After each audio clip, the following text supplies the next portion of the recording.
What's up, everyone? Darkside Phil here, and welcome. The weekend is over, a ton of wrestling stuff has passed, and what I want to do is sit down and kind of review the two major shows of the past weekend, NXT Takeover Dallas, as well as Wrestlemania 32, and I want to give you my reactions to everything that happened. Now, I want to forewarn you, my voice is very hoarse right now. Yesterday, I actually did a set of WWE 2K16 fantasy simulation matches in celebration and in honor of WrestleMania, and they ended up being so out of control wild that me doing the commentary, I was marking out and just going nuts so crazy for these simulations that my voice actually is completely shot. So today I actually didn't even do anything else. This is the only video I'm making. Please be considerate and understand that I'm doing my best. I definitely wanted to do this video as soon as possible, but my voice isn't exactly the best it's ever been.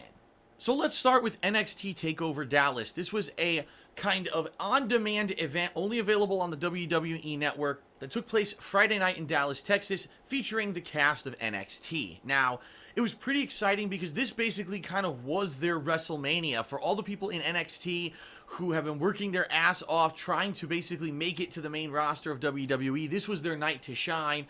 And boy, let me tell you, this show did not disappoint with multiple debuts, awesome matches, really cool finishes, unexpected occurrences, lots of surprises. Let's get started.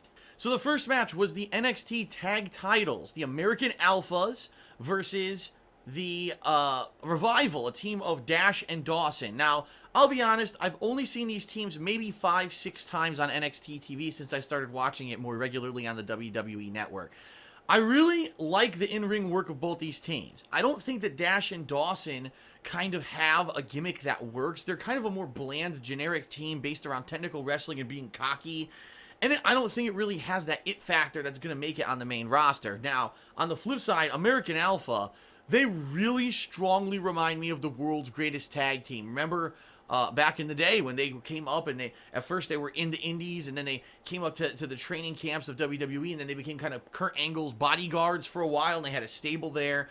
Well, these guys kind of remind me of that. They both have pro wrestling backgrounds. One was an Olympian, and they did an amazing job. Both teams did an amazing job in this tag team event. This, quite honestly, was probably the best tag team match that I've seen in about 2 years. It was that good. They were doing that many technical spots. It really reminded me of old-style tag team wrestling. All kinds of little tricky things in between, helping each other out, making the hot tag, oh no, Dash or Dawson's distracting or doing something underhanded behind the ref's back. It's pretty much what you would expect from a really solid, classic tag team wrestling match. I really enjoyed it, and the American Alpha went over. They got the titles. It looks like they're going to get a push now. That's great because I think it is their time in NXT to shine. So let's see where it goes from there, but great match. Next was our first major debut of the night, Austin Aries making his on-air WWE debut against Baron Corbin. And I'm going to be completely honest here with everyone. I do not like Baron Corbin. I'm sorry, I know there may be people that are fans of his. I am not one, and nothing to say against the guy personally, but his in-ring work isn't very impressive. His character right now in NXT is incredibly boring. Is he a biker? Is he not? Everything about him is supposed to be like post-apocalyptic, end of days and doomsday and stuff like that, but it's not a character. It's just kind of a bunch of shit tossed together. He looks bland. He's boring. All he's got is he's tall. He's not even great in the ring. He just kind of walks around and really isn't very impressive in my opinion. Of course, Austin Aries is outstanding. Everyone knows Austin Aries from his run in TNA, and he has done a great job there, and now he's in WWE. He really busted his ass in this match to make Corbin look good, and you could tell. Aries eventually wins the match with a kind of surprise roll-up pin. And definitely, I think Aries needed the push, being that this was his first match in NXT.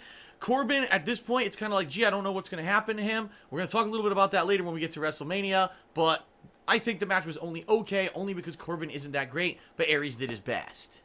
Okay, up next, holy shit. Match of the night by far, Sami Zayn versus the debuting Shinsuke Nakamura, the king of strong style, now making his debut in the WWE, coming across the Pacific Ocean from Japan, where he has made a huge name for himself in those circuits over in the Japanese wrestling.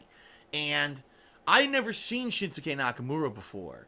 And this match, if anything, was like, I want an appetizer to get a taste for something. No, this was like a 10-course meal of this strong style wrestling. And by the way, Sami Zayn also in this match did a great job of kind of dishing back to Shinsuke what Shinsuke was dishing to him. Hard hits, really, sharp chops and strikes and technical combinations, high-flying moves. This by far was match of the night, and the crowd was so electric, making a chant. I never heard a chant like this before ever in pro wrestling. Fight forever. The crowd was so into this match, they never wanted it to end, and I have to kind of agree. I've seen Sami Zayn in many matches in WWE. This was his best match in WWE so far, by far. I mean, it was amazing with the stuff that these two guys were pulling off. By the end of the match, both men, you could tell, were insanely exhausted for all the stuff that they had pulled off, and in appropriate fashion, Nakamura goes over in his debut match, and Sami Zayn kind of gets a send-off because, by the way, bye-bye, Sami. You're gone. You've graduated from NXT. He's going to the main roster permanently now, which is great for him. Everyone loved El Generico. Everyone loves Sami Zayn, and I can't wait to see him more on the main roster. But, wow, Nakamura's debut, out freaking standing. And I actually made a tweet immediately after watching this match. I said, now that you've got Aries, you've got Nakamura, you've got these outstanding tag teams, you've got these great women, NXT now has more talent by far than the main roster of WWE. 100%. Like, those old guys on the main roster are going to have to get phased out and cycled out because this talent they've got in NXT is so brewing right now that it needs to explode and be unleashed. And I'm so impressed. So, the Nakamura match, 2 thumbs up. The NXT Women's title was Bayley versus Asuka. And quite honestly, I think we all expected what was going to happen in this match to happen, because let's face it, Bayley, although she's a great character, although in ring she can hold her own, not exactly the best technical wrestler on the planet. I mean, her whole character, her idea behind Bayley is that she was a super fan of wrestling who then decided to try to make it her lifelong dream of being a wrestler come true. It wasn't like she was a born and bred athlete or anything like a lot of the other people in pro wrestling. She just decided to kind of do it on a whim, and it worked out for her, and here she is, the super, I want to hug every fan and all of that. Asuka is like the polar opposite. She's like a honed killer. You can tell she's trained for striking. She's trained MMA submission. At any moment, she can lock on a quick hold or whatever. It's just such a contrast in styles between these two. And not to say that Asuka outshined Bayley in this match. I think that Bayley actually did a really good job of keeping pace with Asuka and the stuff that Asuka was trying to do. But it really showed finally when you saw Asuka against Bayley. Wow, this one's way up here, this one's here. Great character, great charisma. But and Asuka is just a better wrestler overall. Again, coming from Japan, just like Nakamura, having a well-regarded career over there and well-respected, coming to WWE. This is a crazy influx of talent. I can't believe it. Asuka goes over. No surprise whatsoever here. I really expected she was going to win. And now it's going to be very interesting to see what they do with this women's division now that they have such a great and experienced female wrestler in the helm. I guess it remains to be seen, but the match was great.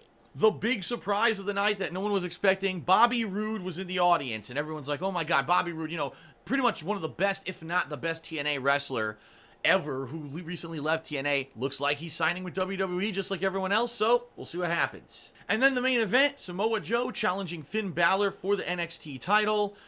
Finn Balor coming out with his demon makeup and a chainsaw because they're in Dallas, Texas, so I guess kind of an homage to the Texas Chainsaw Massacre. Pretty cool way to come in.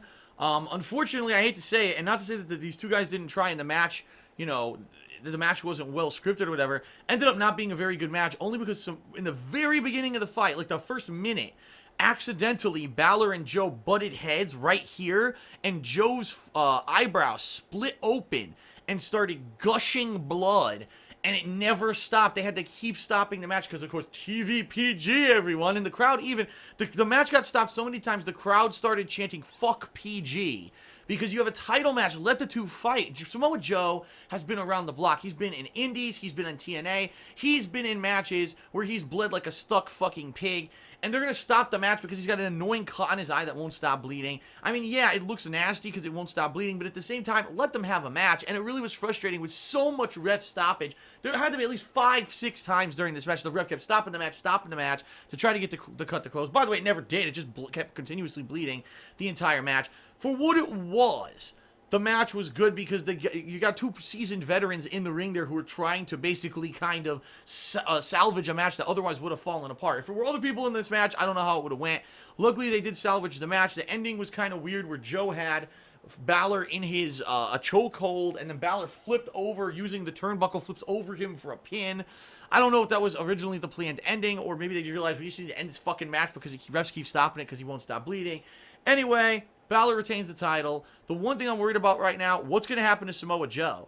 Because he's great. Everyone knows he's great. Everyone knows on a main roster he'd be amazing if they put him in great matches. But the question is, what's going to happen to him? You just look at guys like AJ who went to the main roster and really have been flubbed around for a few months now. What would happen to Joe? And now that Joe's not going to win the NXT title, now what's next for him? And it makes me worried. But I did enjoy the match regardless of the disgusting amount of blood and the ref stoppage constantly. It is what it is. That was it for NXT TakeOver. Alright, so now on to WrestleMania 32, which should basically be called the longest fucking wrestling pay-per-view in human history that you've ever seen, because this thing was just an endless marathon. It seemed like WWE really just wanted to pack it on that, oh, WrestleMania is huge, and it's the thing, and you gotta subscribe to WWE Network to see this thing, even more so than when it was a pay-per-view. Now they're kind of almost promoting it even in a different way, and you'll see what I mean when I get to the results, but unfortunately, I didn't even get a chance to see any of the pre-show stuff, simply because the show was so damn long. I didn't have time. The show was over 4 hours long, and I was watching all night last night. I'm like, God, is it ever going to end? I got to go to sleep. And I couldn't have time to watch the pre-show stuff. So for my coverage, for all intents and purposes, we're going to talk about the stuff that was actually on the show starting at 7 p.m. local time. So the curtain jerker, so to speak, for WrestleMania was the Intercontinental title match, which was a ladder match. Tons of talent in this match. Obviously, this is the match they love to do at WrestleMania, a ladder match. And it used to be Money in the Bank. Now it seems like every year is going to be for the Intercontinental title, which is cool. The set for WrestleMania, by the way, was probably the best set I've ever seen for WrestleMania. No exaggeration. A giant star that was actually an LED screen under it. So as these superstars came out, underneath you could see like shit. Like Dolph Ziggler came out, and on the Titantron behind him is his graphics, but then below him, there's all this shit going on. It's like, oh my God, like this is the most quintessential kind of presentation for a guy to come out and be like, oh my God, this is the big time. That was really cool. So they all come out. They're putting on an absolutely amazing match. Everyone hitting spots. I think everyone was kind of expecting either Dolph Ziggler or Sami Zayn were going to win the title, or Kevin Owens would retain here. Zayn doing some crazy stuff, jumping, flying moves through the ladder, and doing his through-the-rope DDT to Kevin Owens. Some really cool spots with the wrestlers kind of flying off the ladder. Sin Cara did a crazy spot where he kind of jumped off the ladder and went through another ladder. Good Lord, I hope he's okay. But the ending shocked the world. Because guess who won? Of all people in this match, the one person I never would have expected, Zack Ryder wins the Intercontinental title. And if anyone has been watching my wrestling commentary over the years, you know that the Zack Ryder character is a self-made character. He was not getting a push. He was a jobber in WWE. He made the character popular himself by doing an internet show on YouTube. Then he got popular, so WWE gave him a push, gave him the US title, then completely squashed him like flat, like a fucking, like flatter than this piece of paper. That's how bad WWE squashed him, and never did anything with him again for the past 3 to 4 fucking years. So to see Zack Ryder not only become a part of this match at the last minute, basically last week on Raw, and then all of a sudden win the Intercontinental title was like the odds on, like, if anyone who bet on that match is a fucking bajillionaire right now. That was just so unexpected. But the question remains, did WWE do it just to give Zack Ryder his WrestleMania moment? Maybe they know something we don't, like maybe he's leaving the company, and so they wanted to give him this opportunity, and now maybe that's it, and he's going to drop the title shortly. Or will they take this seriously? Will they actually push him as a wrestler? Will they give him like title defense matches? I don't know.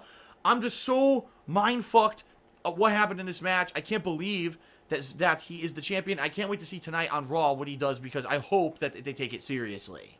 Next was Chris Jericho versus AJ Styles, and let's be honest here. This match was cool the first time we saw it. This match was still kind of cool the second time we saw it. This match kind of lost its steam the third time we saw it. And now they do this match at WrestleMania. And even though, I'll be honest here, both guys are amazing performers and taking nothing away from either of them. They pull out all the stops. This match in particular, how did they make it unique? Every time one of them went for something, the other one would reverse it. Like Jericho twice reversed one of AJ's moves into the walls of Jericho. AJ would reverse the walls of Jericho into the calf crusher. So basically, it was a really awesome match. The problem was the booking of the ending, which made absolutely no sense. So after both of them going through each other's finishers and either escaping or kicking out multiple times. So this match is like at a fever pitch. What's going to happen? You think AJ Styles is going to go over because he's the newcomer. He's the one who needs the push. AJ goes out to the ring apron. He's on the ring apron holding the ropes. He's trying to call the crowd behind him to basically kind of like get behind him, get behind him. So the crowd stands up, they're like, yeah, we're excited. It looks like he's going to do a springboard forearm, which they've called the phenomenal forearm now, which is terrible. He goes to do it. Jericho does a code breaker. 1, 2, 3 wins the match. So I got a question. What was the point? What was the point of the entire run of Styles when he debuted at Royal Rumble and all the feud he's had with Jericho up to now? There was no point to it because there was no outcome. Jericho's not even going to be around. Jericho's the guy, he's the part-timer. He comes in around WrestleMania season, he does, a few months of work, and then he's gone again, right? Styles is just debuting. Styles wants to be here full-time. So you had an opportunity to tell a story, to show that Styles could, at least in this moment, be better than Jericho, give him a push, and now he can go on to bigger and better things. Now, basically, with the rivalry culminating at WrestleMania and Jericho winning, you're saying, well, Styles is still kind of green, he was good, but he's not good enough, and he'll never be at the main event roster, at least until he gets more experience. Fuck all that. AJ Styles has been around the world. AJ Styles has been in every fucking wrestling federation. He's been outstanding. He's held every title everywhere he's been. Of course, with the exception of WWE. And everyone who is a wrestling fan knows AJ Styles and absolutely respects his in-ring work. For WWE to think that this guy needs to fucking prove himself to them, they're dickheads. Like, it's disrespectful. It's stupid. I'd rather see him go right into fun matches with all these people rather than just wrestle Chris Jericho for 4 fucking months, which is what we got, and it culminates in nothing. A waste of our time. Disrespectful, pain in the ass, fuck the WWE writers. On to the next match because I'm fucking pissed. Alright, so up next was the League of Nations versus the New Day. Now, I thought originally this was for the tag titles. It wasn't. It ended up being a 3-on-3 tag match for nothing. So the entire match was pointless and didn't really mean anything. So honestly, I didn't really care too much about it. And honestly, the match wasn't great. It was kind of the same kind of shenanigans you've seen from these two teams over the past few months, where they're constantly trying to cheat and trick each other into stuff. The highlight of the match was the box of giant bootios that the New Day knocked over, and then they were wearing Super Saiyan armor from Dragon Ball Z. It's actually the same armor Ginyu Force wears. So obviously they're going on along with their kind of, geeky, nerdy kind of characters, and this is part of it. They probably had to explain to some designer what the fuck they wanted for WrestleMania to wear the Ginyu Force outfits, which was pretty cool. But, yeah, the outcome is that basically League of Nations cheats, wins, and says, haha, we beat the New Day, and we're the best 3-man tag team ever, even though there's 4 men in them, so it doesn't even make sense that they're saying this. No other 3 men could ever beat us, har har har. Cue the music, here out comes Mick Foley, Shawn Michaels, and Stone Cold Steve Austin, who come to the ring together, beat the living crap out of the New Day, beat the living crap out of the League of Nations. Then the New Day comes into the ring, they beat the crap out of the New Day, and then they all drink Steve Weisers. Great! I mean, I understand why this is at WrestleMania, and some people did mark out. I saw all over the internet, oh my god, the legends. These people are the people I saw in the 90s. So to me, it's not like amazing to see them. I saw them in their prime. To see them come back to just do a false, oh, I'm kicking your ass kind of a deal at WrestleMania as a one-off is very silly, especially when Mick Foley cannot wrestle anymore. Stone Cold cannot wrestle anymore. They're not medically cleared. It's pretty ridiculous. But I understand why they do it. This is the one event a year people who don't watch wrestling may come back. Oh, I know those guys from the 90s, right? Yeah. So I understand why they do it, but do you really need to do it in the middle of basically ruining the match? Really, that's what it was, because honestly, I think the New Day should have gone over here, but they needed the League of Nations to win this match so that the Legends could come out and have a reason to be there. It was kind of silly, in my opinion. I think it was just more fluff on the event, but hey, some people probably liked it. They like to see the Legends at WrestleMania, so there you got your taste. Brock Lesnar versus Dean Ambrose in a no-holds-barred street fight. This match was exactly what I feared it was going to be. There was no fucking chance that Dean Ambrose could possibly win this match because, let's face it, Brock Lesnar right now is a huge draw for WWE. He's one of their higher-paid superstars, even though he's technically a part-timer and he doesn't do a full schedule like everyone else. They're not going to have him lose to Dean Ambrose, who they always put in a main event picture and then have him lose. It almost seems like Dean is the kind of guy, the fill-in guy, the go-to guy when something goes wrong. So let's see. Seth Rollins gets injured, get Dean in there. Oh, John Cena's injured, get Dean in there. You know, Randy Orton's not around, we got to get Dean in there. And that's kind of what's happened the past 6 to 8 months is Dean always gets interjected but never has a chance, to the point where why are you going to cheer for this guy anymore? And this match was more of the same. He does hold his own against Brock Lesnar. He's using chairs, he's using Singapore canes, but Lesnar all of a sudden will get a burst of energy or strength or speed, suplex him, fucking suplex him. I think he suplexed him 13 times during the match if you counted.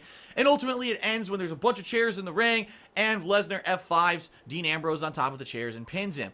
It's a waste of talent to have him be in this kind of match. It's a pointless, fluff, meaningless match just so Brock had something to do at WrestleMania and he earned his paycheck. And I hate to say it, but Dean Ambrose deserves better. But at this point, I really do see Dean Ambrose as Dolph Ziggler 2.0. He will always be the guy that they use to try to get other people over, the guy that they use as a fill-in, but he'll never make it to that main event because for whatever reasons, probably Vince doesn't see him as that guy, right? Because he's not 20 feet tall and he's not roided or whatever. I don't know what it is that Vince has a bug up his ass about Dean Ambrose, but it's bullshit because I like the guy, and here he is again in another loss and another meaningless match.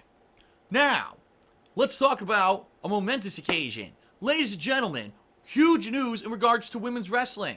That's right, I said women's wrestling, not divas. Because as of WrestleMania night, apparently the WWE finally fucking listened to the millions of people around the world telling them we don't want divas titles and divas matches, we want women's wrestling. They did away with the Divas title and introduced a new women's championship, which looks exactly like the male one, only it's a white leather strap instead of a black leather strap. Awesome! Finally, because let's face it, now they actually have so much talent. You've got Becky Lynch, Sasha Banks, Charlotte, Natalya, Paige. You've got these women who are actually top-notch wrestlers on your main roster. And I get the feeling soon we're going to see others starting to move up like Bayley and stuff.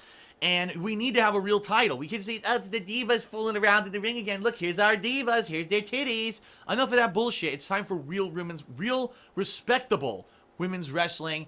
And that's what we got at WrestleMania. Triple threat title match. Charlotte defending the title against Sasha and, Becky Lynch. All of them had amazing intros. Becky came out, giant fucking streams of steam coming out as she comes out. And Sasha Banks comes out with Snoop Dogg because Snoop Dogg's her cousin. He's singing her theme and they come out together. That was freaking awesome. Streamers coming down. And Charlotte comes out with not only with her dad, wearing her dad's robe from WrestleMania 24, the one he wore in his retirement match against HBK, only it's been modified to be a women's robe. She poses by lifting her arms up like this, and fucking fireworks explode everywhere. Oh my god, like what fucking fanfare. And for women's wrestling that deserves it, it was fucking awesome. The match itself was awesome. You had all three women who were great wrestlers doing their best. They were jumping in and out of the ring, doing technical moves, reversing each other's moves, heavy hits, flips. You had the silliness of Ric Flair getting interjected, and then Becky actually jumped through the ropes and took him out. It was a great fucking match. It was one of the best women's matches in years. I really loved it. The only problem I have with the match was the way the finish happened. And not even the finish. Let me tell you the finish. The finish was... The finish was Sasha Banks lands the bank statement and then goes into her submission on Becky Lynch, okay? Charlotte, wisely, right? Oh, I'm going to take advantage of this. Knocks Sasha off of her, throws her out of the ring. So now she wants to get the win. So she snaps the figure eight on Becky Lynch. Now, Becky just had 2 moves done to her by Sasha. Of course, she's weakened. How's she going to survive the figure eight? Well, Sasha tries to get back in the ring, and here's the bullshit. Ric Flair, again, holds back Sasha, so Sasha cannot get in the ring, she cannot break it up, and Becky taps out. I'm okay with Charlotte retaining the title. I like Charlotte as a wrestler. I think she needs a little bit more work when it comes to her charisma and her personality, because she's trying to become the female Rick. It's not there yet. She needs a lot more work, and I think if she keeps up with this, she can actually get it to work eventually, but she's not there yet. But the ending needs to stop with the Ric Flair interference at this point. I'm done with this Ric Flair interference. She's been the champion, 160, 70 days or something like that?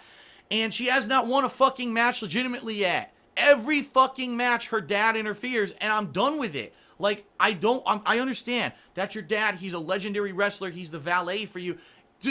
Seriously, did every match ever, when a wrestler had a valet, end with the manager's interference? Ever? Yeah, every match, right? No. She at least needs to win a fucking match legitimately every once in a while, and she never does. These big profile matches, she only wins because her dad cheats. Why at WrestleMania can't you fucking let her win a match without her dad cheating? They couldn't have just sold it like, she takes Sasha off of Becky and hits her with a haymaker, right? Like a super elbow, boom, and knocks her out and then puts the submission on Becky? No, it has to be Rick holding back Sasha. Terrible writing, cliche, easy way out, bullshit. I'm very happy about the new women's title. I'm very happy that we now have women who can wrestle in the main spotlight on the main roster of WWE, but I'm tired of the Ric Flair shit, and the writers need to fucking do better. On to the next match. So the next match was Undertaker versus Shane McMahon, Hell in a Cell. And I'm going to be honest with everyone. This match went down exactly as I expected. I knew full well, number one, Undertaker cannot put on a match like he used to. He's too old. Number two, Shane McMahon certainly could not put on a match like he used to because not only is he older, he hasn't wrestled in a million years. So he's got tons of ring rust. So I knew going into this match, here's what I expected.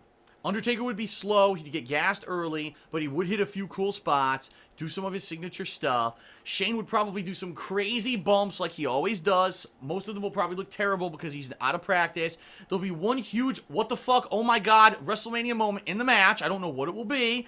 And it's going to end up probably that Shane's going to go over and get control of Raw because that'll stir things up. I was absolutely correct on everything but that ending part because that's exactly what the match was. Undertaker, he looked terrible in this match. You could tell he's old, fat, big ass beer gut hanging off the guy. His face, you could tell like he's getting so tired so early in the match. He can't do the stuff he used to do anymore. They're doing, normally you go into a submission, you think, oh, this is because it's going to be a false finish. No, these are rest holds for these guys. That's why they did those in the match, because they're so fucking tired.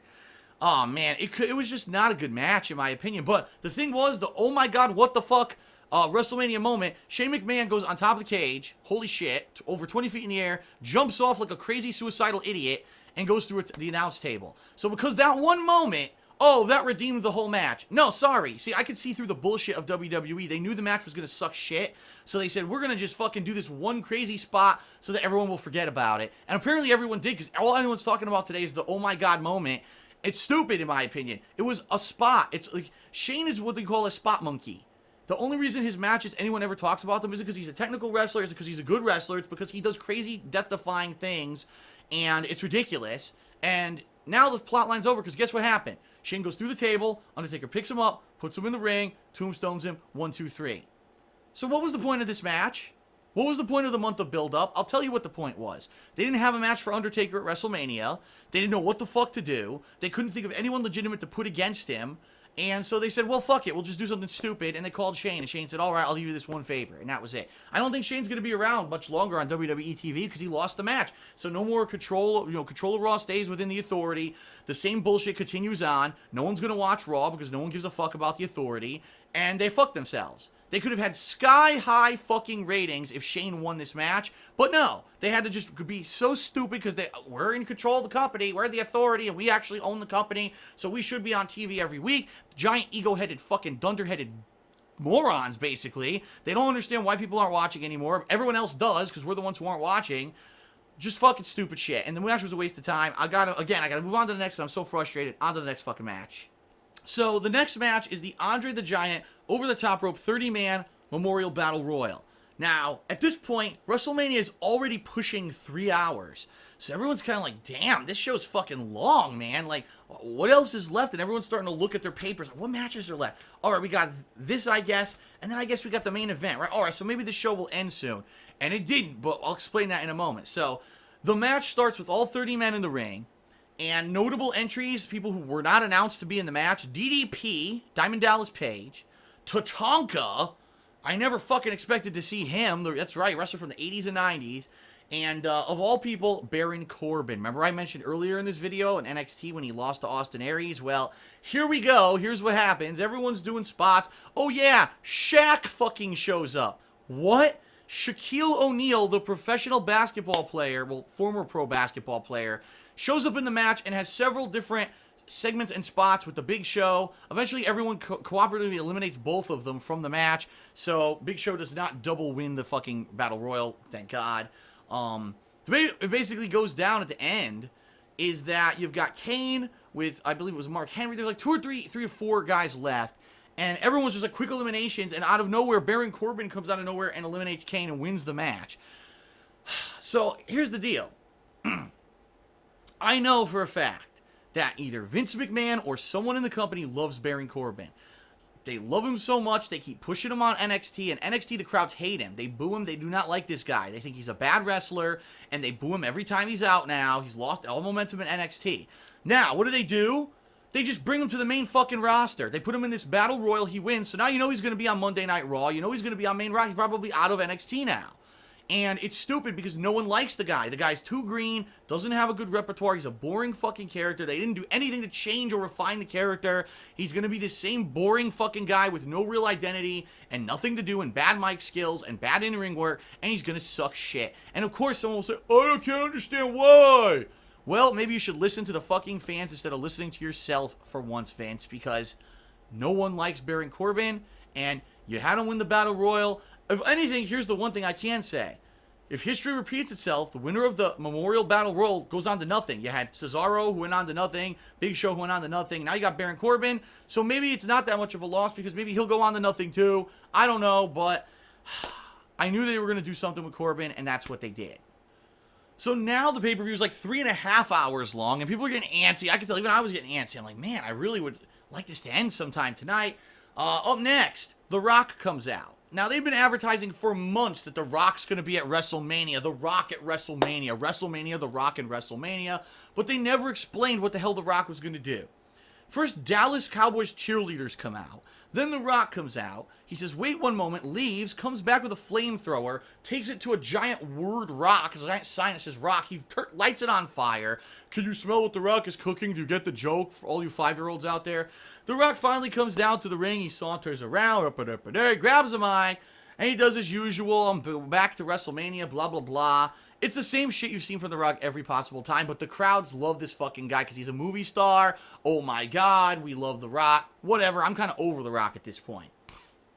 He does his usual bullshit. Then he says, I got a record announcement to make. We broke the attendance record for WrestleMania. We have over 110,000 people in attendance. Come to find out, ladies and gentlemen, he lied. WWE lied. Actually, it was about 97,000 people in attendance. I don't know why WWE regularly lies, because remember when they said, oh, the attendance record at the Pontiac Superdome? That was also a lie. They also lied about, over the years, they always inflate their numbers by a few thousand like no one's going to notice, but someone actually saw the ticket count of people who showed up to WrestleMania, and it's like 97,000, so don't believe the bullshit WWE tells you. But anyway, he's announcing this. All of a sudden, The Rock is interrupted by the Wyatt family. Now, I was wondering what they were going to do with Bray Wyatt, because Bray Wyatt had no match for WrestleMania. And you're like, what happened to this guy? You know, he was kind of their golden boy for a couple years. Everyone loathed the Wyatts. And then they just kept doing the same fucking thing over and over. And Bray never went anywhere with it. He never won a title or anything. So really, it didn't go anywhere. And that's why he's kind of lost his steam. And now he didn't have a match at WrestleMania. So he comes out. He says he's going to destroy The Rock or eviscerate The Rock or do something to The Rock. The Rock says, I want to have a match with one of you. He rips his clothes off. He's got his ring gear on. He wrestles Eric Rowan. The bell rings. He hits the Rock bottom and pins him in 6 seconds. WrestleMania record, 6-second match. Wow, that was certainly worth the wait, wasn't it? So then the Wyatts are going to attack The Rock. What happens? John fucking Cena, of all people, comes out. Now, we've heard all reports he's not healed. So he's not ready to be in the ring yet. Yet he comes out and he's doing spots. He's doing moves with the Wyatts. Him and Rock are attacking the Wyatt family. He makes the save. Now, the one thing that could have redeemed the entire fucking segment, which, by the way, I'm not lying, lasted around 30 minutes. 30 fucking minutes for The Rock to come out and do that and do this shit with the Wyatts, all right? Everyone, it was the end of the pay-per-view. Let's go home. No, stuck there for 30 more minutes for this shit. If you could redeem it, it would have been that John Cena turns on The Rock and finally fucking goes heel and attacks The Rock, and now John Cena will return as a heel. Nope, he just walks away, and that's the end of the segment. A complete and utter waste of fucking time. Oh. But wait, we still have the main event. Aren't you ready for it? It started, I'm not even kidding you, over 4 hours into WrestleMania.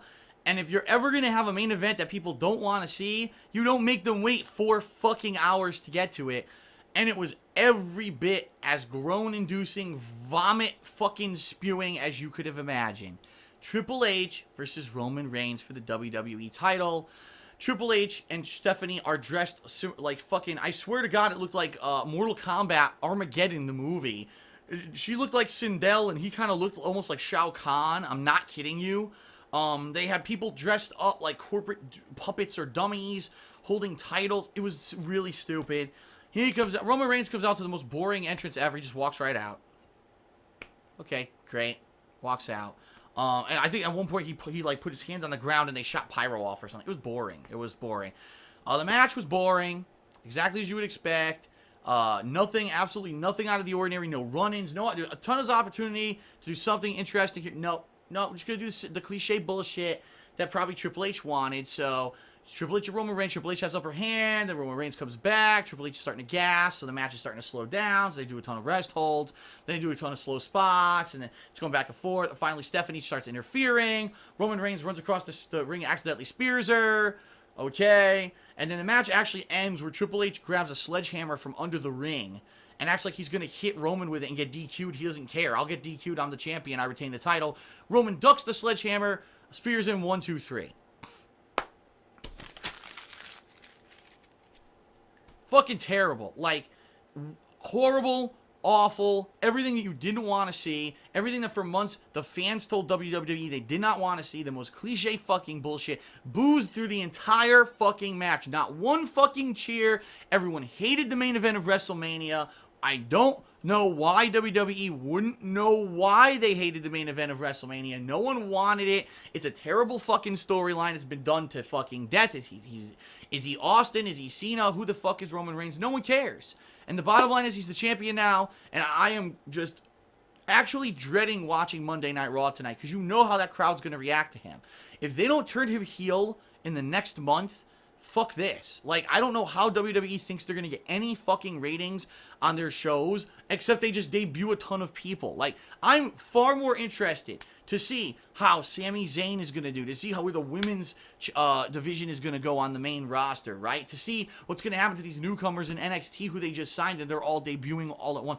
That's what I want to see. I don't care about kind of any of the stuff that WWE is trying to tell me is important, like the Roman Reigns Triple H plot line, right? Like the Brock Lesnar and Dean I don't care about any of that. I care about the stuff that, actual fans of fucking wrestling would like. And that's not what WWE is pushing as the main agenda, and that's what I'm afraid of. So how do you expect to get ratings? How do you expect to get ratings when most of your main event matches at WrestleMania, the Hell in a Cell match, the title match, and the Dean Ambrose Brock Lesnar match, all were garbage, basically. Throwaway matches, right? Meant nothing, complete fluff. Who cares? The biggest thing in the main event of WrestleMania was The Rock in 30 minutes of unscripted bullshit that meant nothing too. So you had basically 2 hours of garbage at WrestleMania. You had some big moments, right? The women's title coming now, finally, not Divas anymore. Zack Ryder winning the Intercontinental title. You had some moments, but I hate to say it, NXT TakeOver Dallas far fucking outshadowed WrestleMania.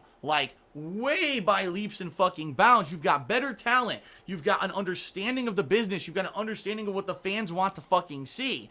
And it's almost like, I guess Vince thinks that the common viewer of WWE is too dumb or doesn't get how the business works, that they wouldn't want to see that shit from NXT. And that's why Triple H gets to run NXT how he wants, as long as it's only on demand. But the TV stuff is Vince. I don't understand that. If NXT is the hottest fucking shit and all you heard about was, Nakamura and Austin Aries and this and that in NXT, and then WrestleMania happens, but all you hear is NXT buzz, why don't you understand that NXT is correct and what Vince is doing is wrong? I just don't understand it. And ultimately, WrestleMania, although it was a good watch, ended up dragging on far too long, had too many disappointing things, and overall, I kind of enjoyed it, I guess. If anything, it's a lot different than when I had to used to buy it for, $75 fucking dollars or whatever it cost after the gratuitous amount of taxes my cable company would charge me. But it's not anything that, like, if I didn't see WrestleMania, I wouldn't have felt like I missed anything. That's the bottom line. because it's not like a must-watch event anymore. It's just not with the shit that they're putting in there as the main event. You know, when they had big, high-profile fucking main events that you want to see, then you want to see WrestleMania, and they're not doing that. The main events they're pushing are garbage no one wants to see. The undercard shit is where all the fun happens, and that's a shame, and I hope that eventually they'll turn this shit around, but I do not foresee in the next couple of months the ratings staying anywhere good. They're going to probably end up plummeting again if they keep shoveling this shit down our throats. But that's my thoughts on NXT Takeover Dallas and WrestleMania 32. I hope you enjoyed them. Thank you for putting up with my hoarse voice, and I'll be doing more of these kind of reactions in the near future when more stuff happens in pro wrestling. Thanks for watching. See you then.